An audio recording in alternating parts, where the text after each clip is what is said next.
Hello and welcome to the Anonynews. This week's main topics are: blown, sci-fi actor leaves the UFO cult. Colorado, did Scientologist Rex Fowler murder his employee? Leaked, anti-psychiatry material has been passed to the media.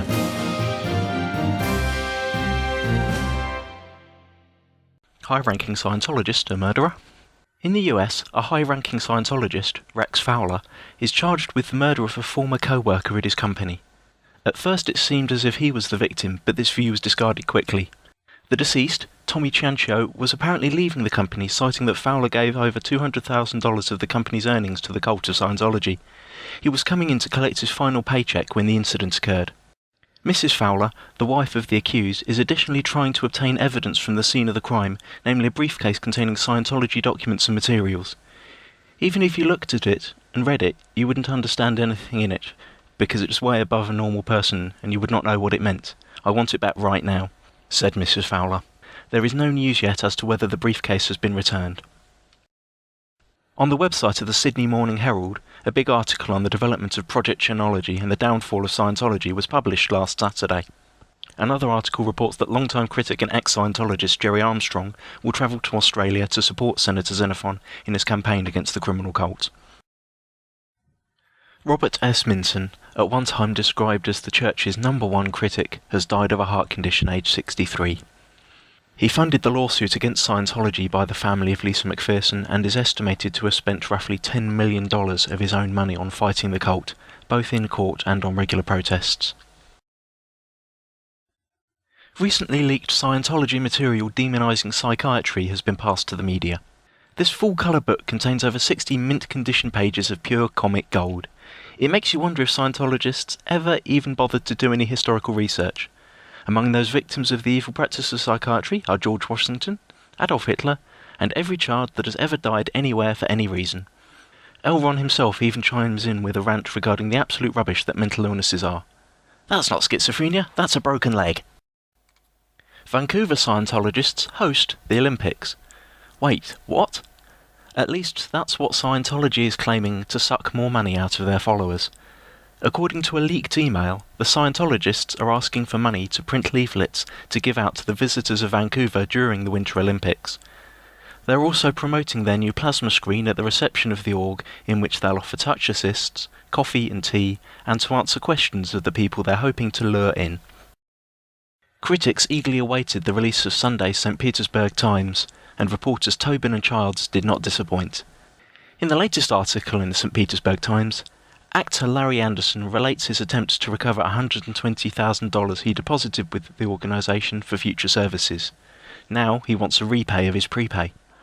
Mr. Anderson has been in a number of television shows, Charlie's Angels, Mad Men, Desperate Housewives, but is probably best known for his role as host for Scientology's Orientation film, where he solemnly intones the epic line, "If you leave this room after seeing this film, and walk out and never mention Scientology again, you are perfectly free to do so.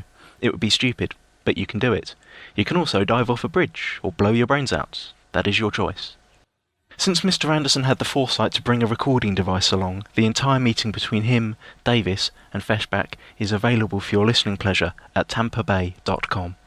One more time, I'm going to walk out of the room because you're lying when you say that, and you do not know what you're talking about. You have no evidence of it, and you've never seen with your own eyes. No, I do have it. That is the case. I frankly do have evidence of it. What is the evidence? The fact that here's one. I don't know if this is one because I didn't buy them. Is this the new basic book that I bought 4 times? I don't know. Is this finally book finally per LRH? Yes, that book is per LRH. What about the one before? Yeah. And the one before it. I don't know about that. And the one before it. I have 4 versions of this book. These recordings are a great example of Scientologists applying tactics learned from their training. Bullying, vaguely threatening, persistent threats and pressure. In this case, however, the subject didn't cave in to their demands. Mr. Anderson is well informed, and Anonymous wishes him all success in recovering his money without settling for any terms proposed by the Scientology cult. Super Bowl. New victim for Tom. The Austrian owner of construction companies, Georg Stumpf, ranked 24th amongst the 100 richest Austrians, has invited Tom Cruise to his VIP lounge at the Super Bowl on February 7th. Mr. Stumpf announced that he is going to move to the States within a short period of time. His fiancée will spend the weeks before the Super Bowl in Florida. These facts do not prove his involvement with Church of Scientology, but if things turn bad, he risks losing rank 24, the money going to COS, and Tom gets a new award, which we anticipated here. Jeff Conaway rejects Scientology? For actor Jeff Conaway, life has taken a bad turn. Conaway, known primarily for his role in the movie Grease and in shows Taxi and Babylon 5, must have looked like a tasty snack to organise Scientology when his life went off the rails due to drug abuse. Conaway's latest television appearance was as a participant on the programme Celebrity Rehab. His buddy, famous Scientologist and actor John Travolta, quickly stepped up to offer Scientology brand help for Conaway. As published in Parade magazine, Mr. Conaway stated he had no intentions of becoming a Scientologist. This contradicts an earlier story on Inside Edition published in February 2008, in which Conaway credits John Travolta and Scientology help.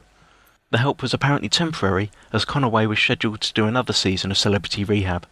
The whole issue may be moot, as 59-year-old Conaway fell down some stairs recently, suffering a broken hip, fractured neck and brain hemorrhage.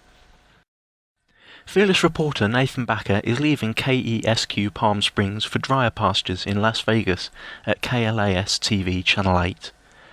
Backer came to Anonymous's attention with a series of hard-hitting features involving county government and organised Scientology, which owns a fortified compound in unincorporated Riverside County.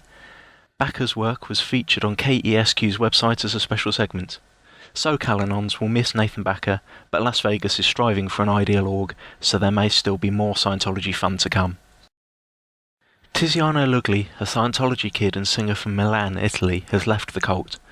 His parents are both long-term Scientologists with VIP status. He has written his story on different boards. Tiziano left the cult, claiming that it isn't what it used to be and blaming the management. He says that he still is a Scientologist and always will be, and has hooked up with Marty Rathbun. Rumour has it that Marty is trying to take over the COS or starting his own Cylon cult in the future. Tiziano said about the Scientology organisation, "At the top there is the biggest traitor of the freedom it proclaims it instills, and with nearly $1 billion in the bank, the torch of the IAS." He states that his brother was forbidden to have surgery when he had almost lost a leg. Flagg insisted that he have it treated with touch assist instead. After that failed, he had to wait 2 months to be physically fit enough to have a surgery.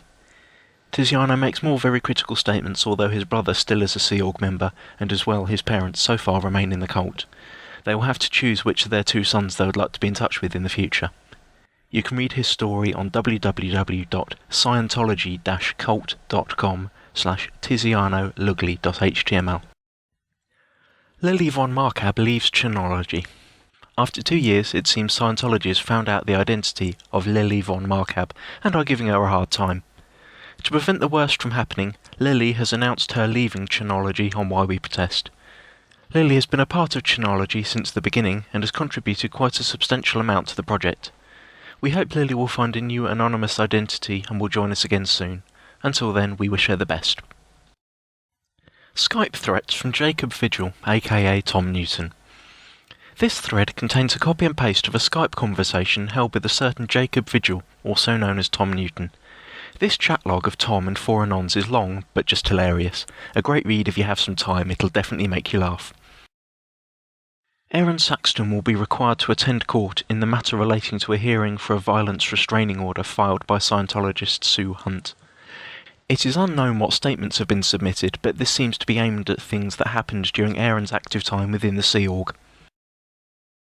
The Anonymous News project is going on. As you can see, the operation is in full effect.